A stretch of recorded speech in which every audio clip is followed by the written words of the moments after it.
म्हणजे माताचं रूप वाटतंय बघू माहिती का, ते आले असे हात जोडले माझे, म्हणजे ते फील झालं मला त्यांचं मी बघून आणि रावणाला बघून फील झालं. पण तेच मला नाही का प्रभू श्री रामला बघून म्हणजे रणबीर कपूरला बघून तेवढं फील नाही झालं. नमस्कार मित्रांनो, स्वागत तुमच्या भावाच्या एकदम लाडक्या चॅनलवरती.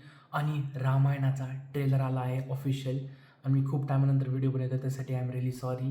पण मी खूप जास्त एक्सायटेड आहे आणि आता सध्या 4 वाजून म्हणजे 4:30 वाजून गेलेत, सकाळचा टाईम आहे. म्हणजे ब्रह्ममुहूर्तच टाकला राव ट्रेलर त्यांनी. तर 3, 2, 1 चालेल.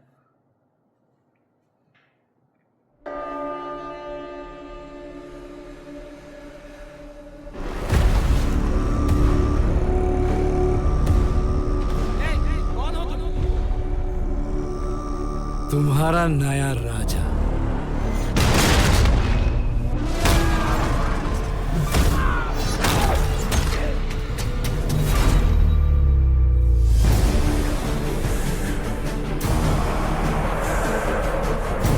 देवलोक, पृथ्वीलोक, पाताल लोक,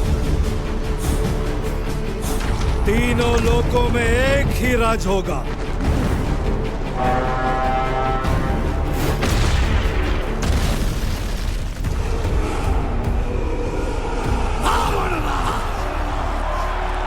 जब जब सृष्टि पर संकट आया है, भगवान विष्णु ने अवतार लेकर उसकी रक्षा की है।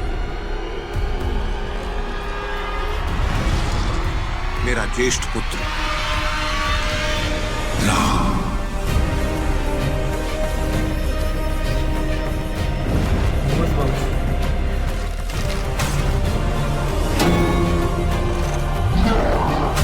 विश्व कल्याण के लिए यदि मेरा अंत भी हो जाए तो भी मुझे स्वीकार है।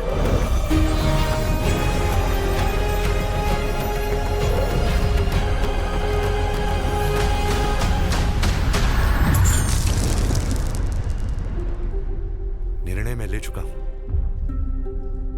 एक पुत्र होने के नाते अपने पिता के वचन का पालन करना मेरा कर्तव्य है।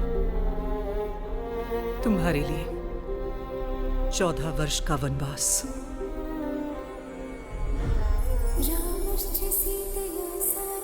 बाय. उस वचन का क्या जो आपने मुझे विवाह के समय दिया था। अब हमारा भाग्य एक है और भाग्य में जो भी लिखा है मुझे स्वीकार है।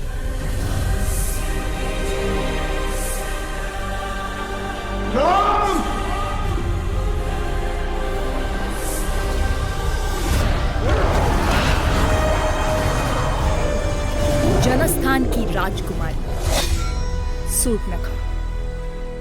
वो मोहित हो गई है आप पे। राम से प्रतिशोध लिया जाएगा शूर्पणखा।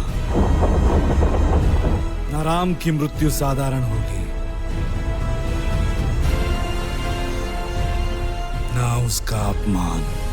रावण तीनों लोकों का स्वामी है तो तीनों लोकों के सामने उसका वध करूंगा।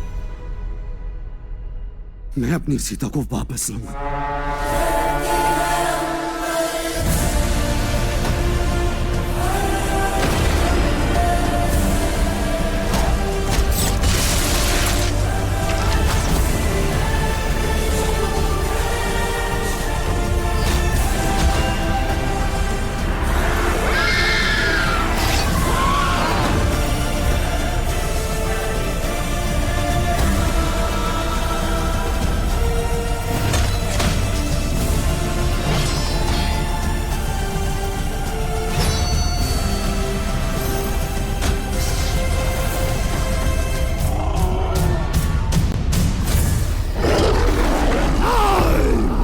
बाय.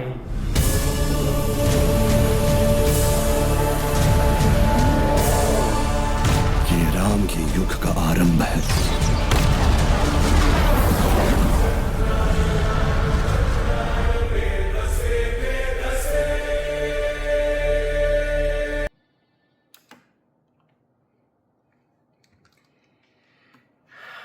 एक खरी गोष्ट सांगू का, बघा ट्रेलरमध्ये थोड्याशा ऑफ गोष्टी वाटल्या मला. कारण की at the end of the day तुम्ही जर पूर्ण ट्रेलर पाहिला असेल ना, म्हणजे कुठल्याही म्हणजे रामायणासाठी बघताना की स्टोरी तुमच्यापाशी आहे, फक्त जे VFX आणि CGI बी खूप बाप लेवलचे दिसतंय आपल्याला.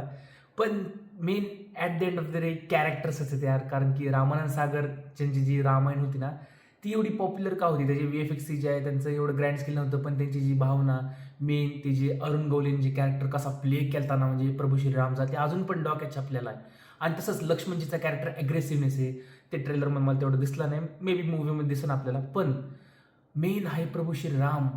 म्हणजे यार ह्या बघा, रणबीर कपूर खूप चांगला ॲक्टर आहे आपल्याला माहिती, पण यार मला कमन काय की ती डिव्हिनिटी फील नाही असेल त्यांच्या चेहऱ्यावरती. आता जसं आपण श्रीकृष्ण म्हणलं की कसं आपल्या माइंडमध्ये की सौरव जैन येतात, अरुण गवली प्रभू श्रीराम येतात, पण ते कुठं ना कुठं मला वाटलं नाही का त्यांच्या ते भाषातून दिसलं का. नीट जर तुम्ही चेहरा बघितला असेल ते एक्सप्रेशन वाईज त्यांनी ट्राय खूप चांगलं केलं आहे.